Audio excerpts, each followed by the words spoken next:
खोजो। देखो, सबसे पहले मैं आपको एक चीज़ बताऊं, मिष्ठान फूड ने काफ़ी लोगों को फंसा रखा है।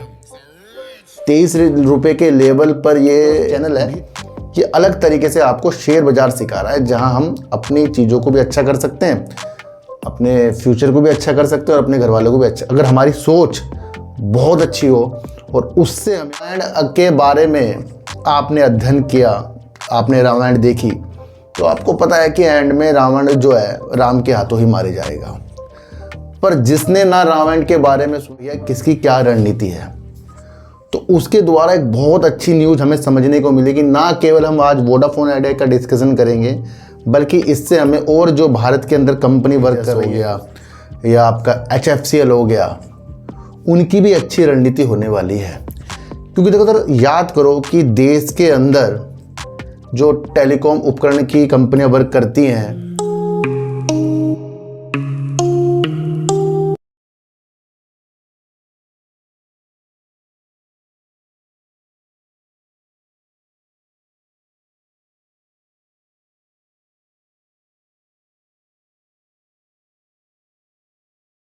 नमस्कार, मैं स्वागत करता हूं आपका अपने ही चैनल पर जिसका नाम है सार्थक बाजार से। आज बात करेंगे सर सुजलॉन मिष्ठान फूड और वोडाफोन आइडिया के कदम से। वोडाफोन आइडिया के लिए तो अच्छी खबर है ही, पर उसके द्वारा जो भारत के अंदर टेलीकॉम के जो उपकरण पे वर्क करते हैं, टेक्नोलॉजी पे वर्क करते हैं, जैसे तेजस हो गया या आपका HFCL हो गया, उनकी भी अच्छी रणनीति होने वाली है।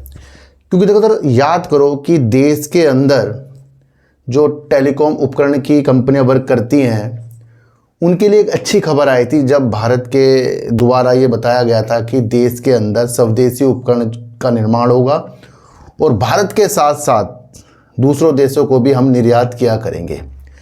तो उनके अंदर 3-4 चुनिंदा कंपनियां हैं।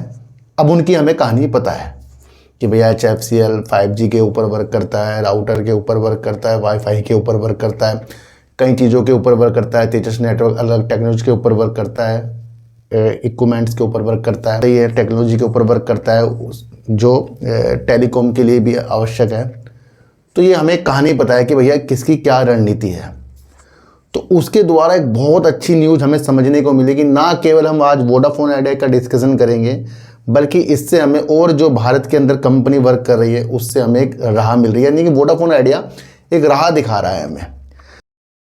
देखो सर, सबसे पहले बाजार को समझने से पहले हमें किसी भी चीज़ के बारे में उसकी नॉलेज होनी चाहिए, यानी कि उसकी हमें स्क्रिप्ट पता लगनी चाहिए, उसकी स्क्रिप्ट को आपका अध्ययन होना चाहिए, वो कहानी आपको समझ में आनी चाहिए कि जिसके द्वारा आप वर्क करने जा रहे हैं या कुछ करने जा रहे हैं, तो उसकी कहानी आपको पता हो। भैया देखो, रामायण के बारे में आपने अध्ययन किया, आपने रामायण देखी, तो आपको पता है कि एंड में रावण जो है राम के हाथों ही मारे जाएगा। पर जिसने ना रामायण के बारे में सुना हो, ना कुछ किया हो, और उससे आप पूछे कि रावण को किसने मारा, तो वो जब सुना होगा तभी बता सकता है कि राम ने मारा। तो क्या है, हमें एक कहानी पता है, पर कहानी पता होने के बावजूद भी एक चीज़ अध्ययन में आपको बता रहा हूँ। देखो सर, ये जो चैनल है ये अलग तरीके से आपको शेयर बाजार सिखा रहा है, जहां हम अपनी चीज़ों को भी अच्छा कर सकते हैं, अपने फ्यूचर को भी अच्छा कर सकते हैं और अपने घर वालों को भी अच्छा, अगर हमारी सोच बहुत अच्छी हो और उससे हमें कुछ ना कुछ मिल जाए।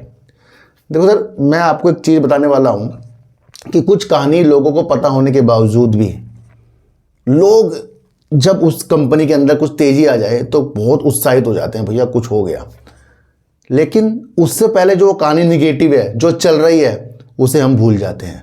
और मेरा मानना है कि जब भी किसी कंपनी के अंदर कोई निगेटिव न्यूज़ आकर चली जाए और वो दूर तक के इफ़ेक्ट फिर भी डाल सकती है, तो हमें उसे याद रखना चाहिए। इसी तरीके से मिष्ठान फूड के अंदर चीज़ें हो रही हैं, इसी तरीके से वोडाफोन आइडिया के अंदर चीज़ें हो रही हैं, इसी के अंदर BCG के अंदर कुछ चीज़ें हैं, इसी के अंदर कई कई ऐसी कंपनियाँ जिनके जैसे आर पावर, आर इंफ्रा के ऊपर चीज़ें हैं। तो वो न्यूज़ लग के चल रही है, वो कहानी आपको समझ में आनी चाहिए, पर हम वो नहीं समझते, हम सिर्फ उत्साहित होते हैं। देखो सर, ये वीडियो क्यों बना रहा हूँ आज इस तरीके की। देखो सर, कमेंट लोग करते हैं, अच्छी बात है, कमेंट कीजिए, उससे हमें और कुछ सीखने का मौका मिलेगा और लोगों को भी। मेरे पास एक कमेंट आया कि सर मिष्ठान फूड के अंदर तेज़ी आ गई, और तेज़ी आने से मिष्ठान फूड के अंदर कुछ चीज़ें हो गई क्या, न्यूज़ खोजो। देखो सबसे पहले मैं आपको एक चीज़ बताऊं, मिष्ठान फूड ने काफ़ी लोगों को फंसा रखा है। 23 रुपये के लेवल पर ये भी था, ये आप सबको पता है। और आज किस लेवल पर है ये? 5, 5.5, 6 रुपये के लेवल पर है। तो यानी कि 23 पर भी लोगों ने ख़रीदा होगा, उससे पहले भी लोगों ने ख़रीदा होगा, उसके बाद भी लोगों ने ख़रीदा होगा। तो सारे के सारे वो लॉस में होंगे। पर ये कोई ऐसी विधि नहीं है कि यहाँ से हमें ये सीखने को मिले कि भैया हमें यहाँ से बहुत सारा पैसा कमाने का मौका मिला। क्यों? क्योंकि इसके अंदर पहले एक कहानी है जो सेबी ने मिष्ठान फूड के अंदर कर रखी है। किस वजह से? धोखाधड़ी की वजह से। और ये कहानी भूलकर हम सिर्फ छोटी सी तेजी से खुश हो जाएं, ये बहुत गलत बात है हमारी। जब तक कि सेबी से कुछ चीज़ क्लियर नहीं होती तो आपको वो टेंशन ही लगी रहनी चाहिए, मैं आपको बता दूं, है ना। तो बाजार का माहौल है, ये तेजी हो जाएगी तो इससे हमें विचलित नहीं होना है, क्योंकि आपको सब पता है। आप यहाँ पढ़ लेना जो मैं आपको बता रहा हूँ कि सेबी ने क्या मिष्ठान फूड के लिए किया था, ये सबको याद है। और इतने ऊंचे लेवल के बाद शेयर नीचे, काफ़ी लोग फंसे हुए हैं। तो ये कहानी जो है ना भैया, हमेशा आपको याद रखनी चाहिए।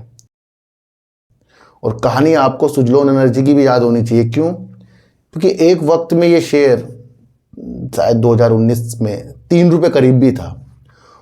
और 3 रुपये वाला शेयर जब आपको 82 के टारगेट दिखा दे, ऊपर के टारगेट दिखा दे, तो ये तो अपने आप में मल्टीबैगर शेयर पहले ही बन गया है। और हम इसकी खोज कर रहे हैं कि यहाँ से भी और मल्टीबैगर शेयर बन जाए। देखो सबसे पहले तो आपको समझना चाहिए कि प्रमोटर जो इसके अंदर है वो अपनी होल्डिंग को, सितंबर का अगर आप डाटा देखें तो अपनी होल्डिंग को कम करते जा रहे हैं। तो यहाँ से आप अंदाज़ा लगा लीजिए जिस कंपनी के प्रमोटर ही खत्म हो रहे हों, और वो तब हो रहे हों जब कंपनी का शेयर काफ़ी ऊपर भी आपको देखने को मिल रहा है। दूसरा, एफआईज भी अपनी हल्की सी होल्डिंग कम कर रहे हैं, डीआईज भी कर रहे हैं। और बढ़ किसकी रही है? पब्लिक की बढ़ रही है। ये जो सुजलोन एनर्जी अपने आप में मल्टीबैगर शेयर बना पड़ा है, ये मैं आपको बता दूं। क्यों? क्योंकि 80 से अगर ये आज आपको 54 रुपये करीब मिल रहा है, और उससे पहले अगर आप देखें तो 3 रुपये करीब का ये शेयर था। तो इस शेयर की जो फ्यूचर है ना वो काफ़ी सालों का है, ये आप समझ कर चलना। जब आपको कहानी पता लगती है तो आप इंट्राडे से पैसा कमा सकते हैं, अगर आपको कहानी पता हो, फिर आप विचलित नहीं होते उस चीज़ के ऊपर। देखो सर, इस कंपनी के पास ऑर्डर बुक जो है ज़बरदस्त है, और सरकारी एनटीपीसी से भी इसे ज़बरदस्त ऑर्डर मिले हुए हैं, ये आपको पता है। और प्राइवेट कंपनी से ज़बरदस्त ऑर्डर मिले हैं। देश के साथ साथ विदेशों में कंपनी बढ़िया वर्क कर रही है। उस नाते तो 80 रुपये तक का शेयर इसका गया ही है। अब जो इसके पास ऑर्डर है समझो, उसको ये धीरे धीरे पूरा करेगा। अब उसी चीज़ में ये शेयर ना भैया आपको 50 के लेवल पर, 60 के लेवल पर, 70 ये इसी रेंज पर ये घूमता रहेगा, क्योंकि फिर कारोबार भी तो लोगों को करना है ना इंट्राडे में। तो ये मेरा कहानी कहने का मतलब है कि जो शेयर 3 रुपये 4 रुपये का पहले ही था वो आज आपको इतने ऊपर मिल रहा है। आप इसकी जो कल्पना ऊपर की बहुत देख रहे हैं ना, वो फिर कुछ बड़े ट्रिगर पॉइंट होते हैं, उसके बाद भागते हैं वो। तो ये नहीं कि अब ये इससे ऊपर नहीं जाएगा या इससे नीचे नहीं जाएगा, पर उस वजूद को समझिए कि काम कंपनी बेस्ट कर रही है, पर जो इसकी स्थितियाँ हैं, जैसे इसका शेयर होल्डिंग पैटर्न कमज़ोर है। दूसरा, अगर हम सेल्स को देखें वो बहुत बेस्ट कर रही है कंपनी, प्रॉफिट भी कर रही है। पर जो कारोबार होता है इंट्राडे का भैया, उसे हम कैसे भूल जाएं, जहाँ शेयरों को ऊपर नीचे किया जा सकता है ना। तो कंपनी बेस्ट है, पर ज़्यादा दिल नहीं लगाना कि हमें भैया इसको भी मल्टीबैगर शेयर तो ऑलरेडी ये बना चुका है। तो ये आप समझ कर चलना। अगर हम सुजलोन का मार्केट कैप देखें तो 73,669 करोड़ का बेस्ट है, और करंट प्राइस देखें 54 रुपये का है। 74 रुपये का इसका साल भर का हाई है, और 46 रुपये कंपनी का लो चल रहा है। यानी कि कंपनी ने अपने आप को स्टेबल तो कर ही लिया है 50 रुपये के रेंज पर। ये बहुत बड़ी बात है। जो 3 रुपये वाला शेयर आपको 50-55 के रेंज में मिल रहा है, बड़े ऊपर के टारगेट दिखा के, तो ये एक बहुत बड़ी बात रणनीतियाँ हैं। तो ये आप समझ कर चलना है ना। दूसरा, अगर हम स्थिति को और समझे, कंपनी के पास रिजर्व जो है भैया बढ़ता जा रहा है, जो 3,374 करोड़ का है, और उधार कंपनी के अंदर थोड़ा सा बढ़ा है जो 323 करोड़ का है। इधर अगर हम प्रमोटर देखें भैया 11.73%, जो सितंबर 2025 का जो होल्डिंग आई है शेयर होल्डिंग, उसमें भी कम हुए हैं। एफआईज ने भी अपनी होल्डिंग को कम किया है, जो 22.70% है, और डीआईएस ने भी कंपनी के अंदर से अपनी होल्डिंग को कम किया है, 10.14% है, और पब्लिक भी कंपनी के अंदर बढ़ी है, जो 55.40% है। इस कंपनी को कोई भी बेकार नहीं बता सकता, पर वही होता है कि जब कोई ऊपर के लेवल पर फंस जाए तो फिर उसके लिए बेकार कंपनी क्या और अच्छी कंपनी क्या, वो रणनीति आपको समझनी है कि कंपनी के जो फ्यूचर है उस स्थितियों से अच्छा है जो देश के अंदर नवकरणीय ऊर्जा के लिए लक्ष्य पैदा हो रहे हैं। अब इसका ये मतलब नहीं कि ये शेयर को हम 300 400 500 300 400 को तो शेयर था ही है, आपको पता ही है। फिर उसके बाद तो ये उतार चढ़ाव भैया चलते रहेंगे। आपको सिर्फ सिचुएशन समझनी है, बहकना नहीं है, कहानी समझ में आनी चाहिए आपको। और इसकी कहानी कोई ऐसी निगेटिव नहीं है, इसकी कहानी है सुजलोन की कहानी निगेटिव नहीं है। निगेटिव किसकी कहानी थी? निगेटिव थी मिष्ठान फूड की, जहाँ सेबी के प्रॉब्लम है। निगेटिव किसकी कहानी है? आर पावर आर इंफ्रा की निगेटिव कहानी है। और बीसीजी की तो आपको पता ही है, वो जुर्माने की स्थिति लगी चुकी थी, आपको पता है। तो वहाँ भी निगेटिव एक कहानी थी, तो वो स्थिति आपको समझ कर चलनी पड़ेगी। अच्छा, अब बात करेंगे वोडाफोन आइडिया की। और वोडाफोन आइडिया आपको पता ही है 27 अक्टूबर को बड़े नज़रों में रहेगा, क्योंकि वहाँ से कोर्ट से कुछ इसकी स्थिति आनी है। ये आपको एक बार नहीं 5 बार मैं आप बता चुका हूँ। फिर उसके सीईओ ने एक अच्छी रणनीति बताई, जहाँ पर उन्होंने कहा था कि वो 5G को जो उन्होंने लाए हैं, एक नया अध्याय शुरू कर रहा है। वो सबको पता है कि अगर 5G का नया अध्याय शुरू नहीं होता तो वोडाफोन आइडिया जो आज इस कंडीशन में है कि लोग देख रहे हैं, फिर वो भी ना होता, है ना। तो ये धीरे धीरे अपने 5G को बढ़ाएगा। पर इसके अंदर सबसे बड़ी प्रॉब्लम बताऊँ क्या है? कंपनी को पैसे की ज़रूरत है, और वहाँ ये अपने हाथ पैर जरूर मारेगा। और बिना सरकार की सहायता के ये पनप भी नहीं पाएगा, ये आप भी समझ कर चलना। तो इसके साथ भी कई ट्रिगर पॉइंट हैं जो आप समझ सकते हैं, जो इसके नीचे और ऊपर के लेवल दिखा सकते हैं। इसी के अंदर से अगर वोडाफोन आइडिया देश की स्थितियों के साथ जुड़ जाए, यानी कि जो देश के अंदर कंपनियां हैं जो टेलीकॉम पे वर्क करती हैं, उनसे कुछ चीज़ें का उपयोग करे, उपकरण ले, उनकी टेक्नोलॉजी ले, तो ये कहीं ना कहीं अपनी जो लागत है उसमें कमी कर रहा है। क्योंकि अगर ये कहीं और देश से करवाता तो वहाँ इसकी क्या होती चीज़ें, पैसे की और चीज़ें बढ़ जाती। पर इसने चुन लिया HFCL, HCL या आपका तेजस नेटवर्क। एक न्यूज़ निकल कर आ रही है, बहुत महत्वपूर्ण वोडाफोन आइडिया के लिए तो है, पर उसके साथ साथ अगर हम देखें तो ये भैया HFCL के लिए भी है और जो तेजस नेटवर्क है उसके लिए भी है। क्योंकि देश के अंदर स्वदेशी उपकरण के निर्माता, टेक्नोलॉजी के निर्माता जो हैं, ये जो कंपनियां, जो न्यूज़ आई है उस न्यूज़ को आपको समझना है। अगर न्यूज़ तो आ जाती है, और न्यूज़ जब आती है किसी के साथ, कंपनी के साथ जुड़ती है, तो वो दूसरी कंपनी के ऊपर भी हमारी फोकस रहना चाहिए। वोडाफोन आइडिया ने लागत कम करने और 4G 5G रोल आउट में तेज़ी लाने के लिए तेजस, HFCL, HCL जैसे भारतीय विक्रेताओं की ओर रुख किया है। ये आप समझकर चलना। दूसरी अगर हम स्थिति को समझें तो वोडाफोन आइडिया लागत कम करने, रोल आउट में तेजी लाने और अपने 4G और 5G बुनियादी ढांचे को स्थानीय बनाने के लिए तेजस नेटवर्क, HFCL और HCL टेक जैसी भारतीय नेटवर्क उपकरण विक्रेताओं पर तेजी से निर्भर हो रहा है, जो घरेलू दूरसंचार प्रौद्योगिकी की एक रणनीतिक बदलाव को दर्शाता है, क्योंकि ये बदलाव के लिए प्रेरित करता है। तो ये बहुत इंपॉर्टेंट न्यूज़ है, जहाँ पर ये देश की कंपनियों का सहारा ले रहा है। और ये साथ साथ आपको देखना है कि यहाँ रणनीतियाँ जो है उन कंपनियों की भी मजबूत हो रही है, क्योंकि वोडाफोन आइडिया एक बढ़ते कदमों के साथ आगे बढ़ रहा है। तो यानी कि ऑर्डर जो मिलने की स्थितियाँ वो ज़्यादा हो सकती है। सूत्रों ने मनी कंट्रोल को बताया कि दूरसंचार ऑपरेटर ने अपने एक सर्कल में तेजस नेटवर्क से 4G और 5G वायरलेस उपकरणों का परीक्षण शुरू कर दिया है और प्रदर्शन के आधार पर वाणिज्यिक ऑर्डर पर विचार कर सकता है। मामले से वाकिफ एक सूत्र ने बताया, वोडाफोन आइडिया अपनी ज़रूरत के लिए जहां तक हो सके ज़्यादा भारतीय विक्रेताओं के साथ काम करना चाहती है, ताकि लागत कम हो और बाजार में तेज़ी से पहुंच हो। हम फिलहाल एक सर्कल में तेजस 4G और 5G उपकरणों का परीक्षण कर रहे हैं।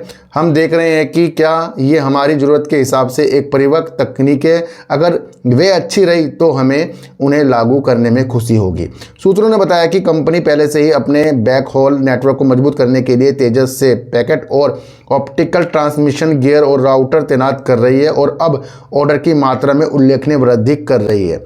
इस घटना से वाकिफ एक अन्य सूत्र ने बताया कि सिर्फ तेजस से ही नहीं, वोडाफोन आइडिया अन्य विक्रेताओं के साथ भी व्यावसायिक गठजोड़ की संभावना तलाश कर रहा है। उदाहरण के लिए HCL को उसकी SON तकनीक के लिए चुना गया है, जबकि HFCL को 5G नेटवर्क के लिए IP MPLS राउटर की आपूर्ति के लिए रहा है। तो ये आप समझकर चलना, जहां पर वोडाफोन आइडिया अपनी रणनीतियों को मजबूत करने के लिए, लागत में कमी लाने के लिए ये सारी चीज़ें देश के साथ कर रहा है। तो सिर्फ ये वोडाफोन आइडिया के लिए न्यूज़ नहीं है, बाकी और कंपनियों के लिए भी पॉजिटिव न्यूज़ है, ये आप समझकर चलना। लेकिन वोडाफोन आइडिया की किस्मत 27 सरकार की सहायता और बैंकों से लोन और 5G का धीरे धीरे विस्तार करना, उस पर ही टिकी पड़ी, ये आप समझकर चलना। आज की वीडियो आपको कैसी लगी एक बार मुझे ज़रूर बताना। किसी को भी खरीदने बेचने की नीतियाँ मेरे चैनल पर बिल्कुल भी नहीं है। मेरा कोई टेलीग्राम, कोई व्हाट्सएप ग्रुप नहीं है, और हम जो एनालाइज करते हैं भैया वो कहानियों के अनुसार करते हैं कि कंपनी के साथ चल क्या रहा है। उस पर हमारा विचार है, उससे साइकोलॉजी बनती है, उससे एक मजबूती आती है, और वो मजबूती आपको मैं हमेशा याद दिलाता ही रहूँगा, ये आप समझ कर चलना।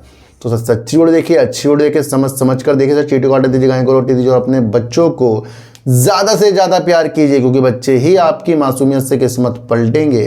तो फिर मिलेंगे आपसे नई वीडियो के साथ, जब तक के लिए नमस्कार।